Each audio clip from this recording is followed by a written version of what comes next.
অসমৰ এগৰাকী বিশেষ মহিলা মেখেলা চাদৰ পিন্ধি পেলাই তেওঁ পানীত ষ্টান মাৰিছে। এটা সৰু ভিডিঅ' যিটো ভিডিঅ'ৰ জৰিয়তে মহিলাগৰাকী এতিয়া চৰ্চাত আছে।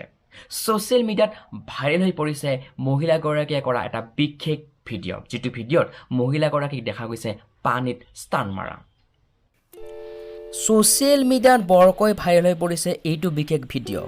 এই ভিডিঅ'টোত দেখা গৈছে এগৰাকী অসমীয়া বোৱাৰীয়ে মেখেলা চাদৰ পিন্ধি পেলাই পানীত দুঃসাহসিক ষ্টান মাৰিছে। আৰু এই বিশেষ ভিডিঅ'টোৰ জৰিয়তে চৰ্চাত আছে অসমৰ এইগৰাকী বিশেষ মহিলা। আৰু এই মহিলাগৰাকীৰ নাম পিংকি চুতীয়া বুলি জানিব পৰা গৈছে। আৰু এই মহিলাগৰাকীৰ ঘৰ অসমৰ মৰাণৰ ডুমৰ দলং কল্যাণপুৰত।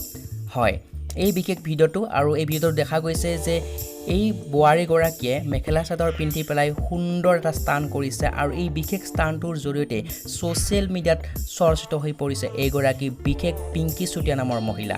আৰু এই মহিলাগৰাকীৰ ঘৰ অসমৰ মৰাণৰ ডুমৰ দলং কল্যাণপুৰত বুলি জানিব পৰা গৈছে।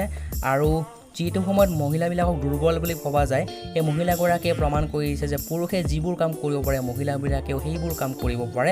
কোনো কাৰণতে মহিলাগৰাকী কম নহয়। আৰু এইগৰাকী মহিলাক এতিয়া অসমত সকলোৱে উমেন ষ্টান কৰা এগৰাকী বিশেষ ষ্টান কৰা উমেন বুলি সকলোৱে অভিহিত কৰিছে। আৰু সকলোৱে চৰ্চা কৰিছে এইগৰাকী বিশেষ মহিলাক। আৰু সকলোৱে আচলতে প্ৰশংসা কৰিছে এইগৰাকী মেখেলা চাদৰ পৰিহিতা অসমীয়া বোৱাৰী পিংকি চুতীয়াক।